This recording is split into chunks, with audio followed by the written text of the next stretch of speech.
નમસ્તે મિત્રો, digital library સોફ્ટવેરમાં આપનું સ્વાગત છે. આજનો સમય ડિજિટલ, શાળાઓ ડિજિટલ થઈ રહી છે, તો લાઇબ્રેરી ડિજિટલ શા માટે નહીં?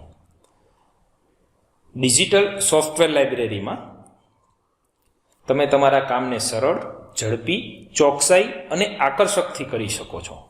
તો આપણે આ ડિજિટલ લાઇબ્રેરી સોફ્ટવેર વિશે જાણવું જ રહ્યું, તો આપણે એ સોફ્ટવેર વિશે જાણીએ. ડિજિટલ લાઇબ્રેરી સોફ્ટવેર છે તેને આપણે ઓપન કરીશું. સૌપ્રથમ ડિજિટલ લાઇબ્રેરી સોફ્ટવેર ઓપન થઈ ગયું છે. એનું ફર્સ્ટ પેજ તમે જોશો તો તમને આંખે વળગે એવું છે.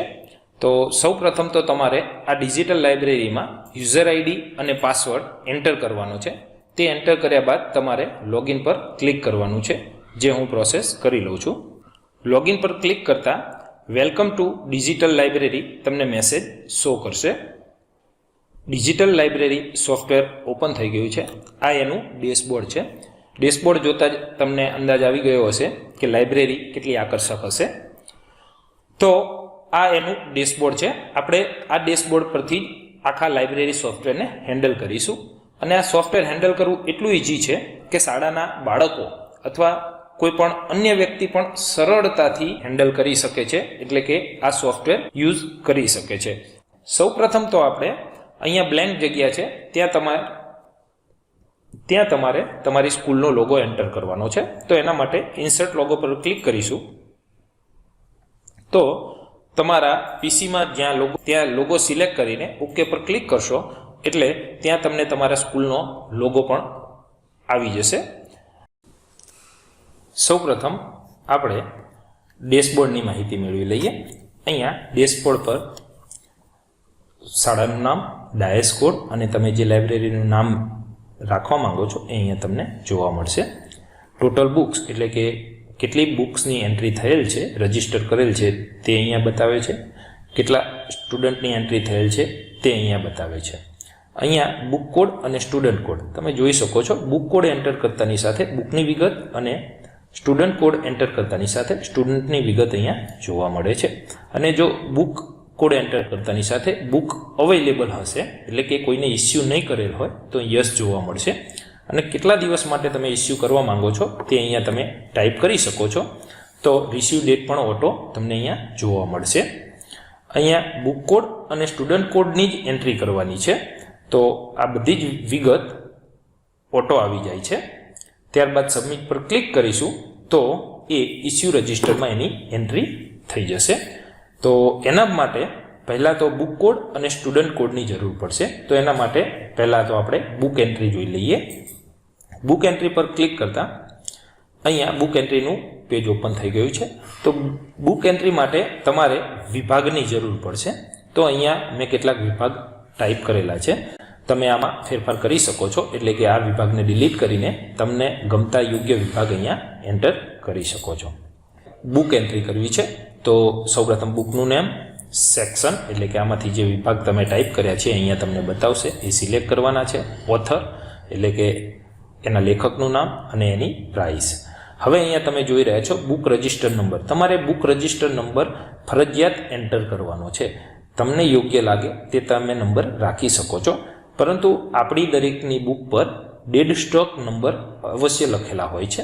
તો એક્ઝામ્પલ તરીકે મારી એક બુક છે જેનો ડેડ સ્ટોક નંબર 23/1 છે.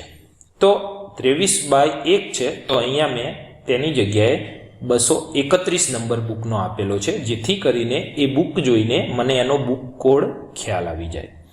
એટલે અહીંયા માત્ર નંબર જ એન્ટર કરવાના છે, ડેશ કે ઓબ્લિક એન્ટર કરવાનું નથી. સબમિટ પર ક્લિક કરશો એટલે એ બુક એન્ટ્રી સેવ થઈ જશે. અને જે પણ બુક એન્ટ્રી કરી છે એ અહીંયા બુક લિસ્ટમાં તમને બતાવશે. તમે જો મેન્યુઅલી અહીંયા તમામ બુકની એન્ટ્રી કરવા માંગો છો તો આ એન્ટ્રી અહીંથી ડિલીટ કરીને અહીંયા તમે એન્ટર કરી શકો છો. જો તમારી પાસે પહેલાંથી બુક લિસ્ટ હોય તો અહીંયા કોપી પેસ્ટ પણ કરી શકો છો અને એના આધારે બુક કોડ ઓટો જનરેટ થઈ જશે. બુક એન્ટ્રી ત્યારબાદ છે બુક ડિલીટ. તમે કોઈ બુક એન્ટ્રી કરી છે તો અહીંયા બુક કોડ એન્ટર કરતાં એની માહિતી જોવા મળશે. ડિલીટ પર ક્લિક કરશો એટલે એ બુક ડિલીટ થઈ જશે. ત્યારબાદ સેક્શન વાઇઝ બુક રિપોર્ટ અને ઓથર વાઇઝ બુક રિપોર્ટ. વિભાગ વાઇઝ કેટલા પુસ્તકો છે એ તમારે જાણવું હોય તો તેના પર ક્લિક કરીને અહીંયાથી વિભાગ સિલેક્ટ કરશો. વિભાગ સિલેક્ટ કરતાની સાથે કેટલી પુસ્તકો છે એનું લિસ્ટ જોવા મળશે અને એનું ટોટલ પણ જોવા. ઓથર વાઇઝ બુક લિસ્ટ તેના પર ક્લિક કરીશું અને અહીંયાથી તમે ઓથર સિલેક્ટ કરીને એનું લિસ્ટ પણ જોઈ શકો છો. એવી જ રીતે સ્ટુડન્ટ એન્ટ્રી એટલે કે સ્ટુડન્ટ કોડ મેળવવા માટે સ્ટુડન્ટની એન્ટ્રી કરીશું. તો સ્ટુડન્ટ એન્ટ્રી માટે name, standard, class, roll number અને જેન્ડર સિલેક્ટ કરવાનું છે. જેન્ડર અહીંથી તમે સિલેક્ટ કરી શકો છો. હવે એક્ઝામ્પલ તરીકે ધોરણ 8 છે કોઈ શાળામાં અને એમાં વર્ગ માત્ર એક જ છે, તો એ એક વર્ગ માટે આપણે એ એન્ટર કરીશું. જો 2 વર્ગ હોય તો 8A અને 8B એવી રીતે આપણે અહીંયા ક્લાસ એન્ટર કરવાના છે. પણ જો એક જ વર્ગ હોય તેના માટે પણ ક્લાસ એ એન્ટર કરવો ફરજિયાત છે. ત્યારબાદ સબમિટ પર ક્લિક કરીશું તો સ્ટુડન્ટ લિસ્ટમાં એની એન્ટ્રી અહીંયા તમને જોવા મળશે.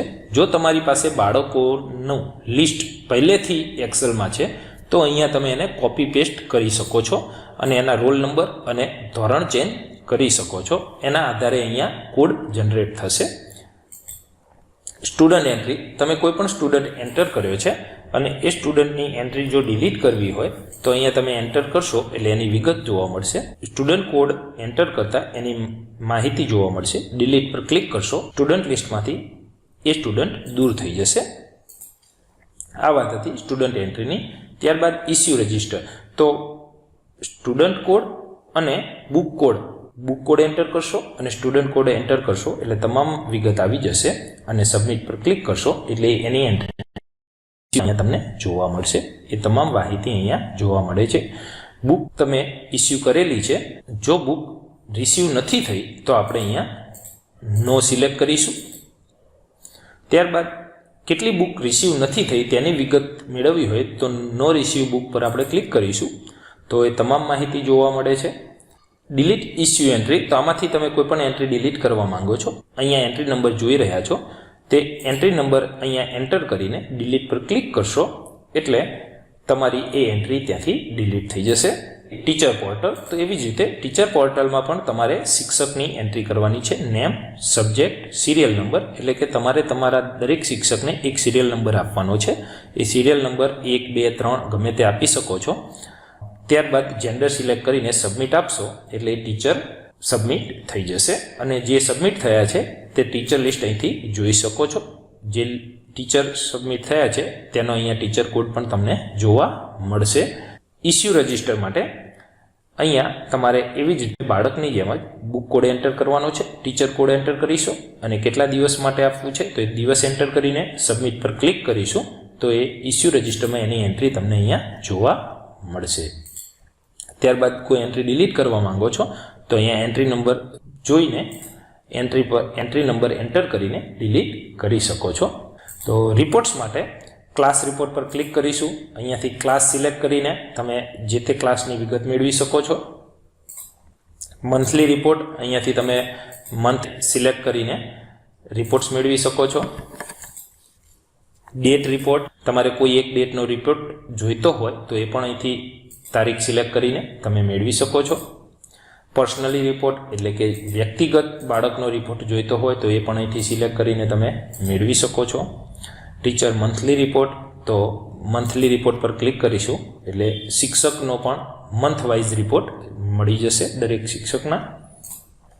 ટીચર પર્સનલ રિપોર્ટ, તો દરેક ટીચરના પર્સનલ રિપોર્ટ પણ મળી જશે. સાથે એને કેટલા પુસ્તકો વાંચ્યા છે તે પણ અહીંયા અંક બતાવશે. ટોપ 10, તો ટોપ 10 એટલે કે શાળામાં કયા બાળકે સૌથી વધારે બુક વાંચી છે અને એવા 10 બાળકોનું લિસ્ટ માત્ર એક જ ક્લિકમાં તમને અહીંયા મળશે. તો તેના પર ક્લિક કરતા સાથે જ અહીંયા તમને ટોપ 10 સ્ટુડન્ટનું લિસ્ટ જોવા મળશે. લિસ્ટ મેળવવા માટે રિફ્રેશ બટન પર ફરજિયાત ક્લિક કરવું. ત્યારબાદ તમને અહીંયા લિસ્ટ જોવા મળશે. નામ, કેટલા પુસ્તકો વાંચ્યા છે, ધોરણ અને ક્લાસ, આ તમામ માહિતી તમને અહીંયા જોવા મળશે. ત્યારબાદ ઇન્સર્ટ લોગો, જેની માહિતી મેળવી લીધી છે. સેવ બટન પર ક્લિક કરીશું તો તમારી ફાઇલ સેવ થઈ જાય છે. બેકઅપ પર ક્લિક કરીશું તો તમારી ફાઇલ ડેસ્કટોપ પર સેવ થશે લાઇબ્રેરી બેકઅપના નામથી. ત્યારબાદ આઈ કાર્ડ, તો અહીંયા જેટલા સ્ટુડન્ટની એન્ટ્રી કરેલી છે તે તમામના આઈ કાર્ડ માત્ર એક જ ક્લિકમાં તમે મેળવી શકશો.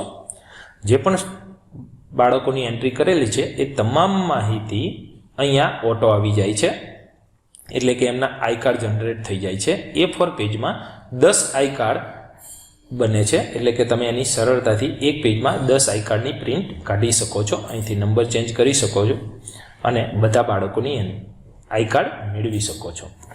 તો આ અમારા ડિજિટલ લાઇબ્રેરીનો સંપૂર્ણ પરિચય હતો, જેના દ્વારા તમે તમારા રિપોર્ટ્સ એક જ ક્લિકમાં મેળવી શકો છો, ટોપ 10 બાળક એક ક્લિકમાં મેળવી શકો છો અને બાળકોના લાઇબ્રેરી કાર્ડ પણ માત્ર એક જ ક્લિકમાં મેળવી શકો છો. તો આ અમારી ડિજિટલ લાઇબ્રેરીનો સંપૂર્ણ પરિચય હતો, જેનો ઉપયોગ કરવાથી તમારી શાળામાં લાઇબ્રેરી ડિજિટલ બનશે, તમારું વર્ક સ્માર્ટ, ઝડપી અને આકર્ષક બનશે. આ લાઇબ્રેરી સોફ્ટવેર મેળવવા માટે સ્ક્રીન પર દેખાતા નંબર પર અમને કોન્ટેક્ટ કરી શકો છો.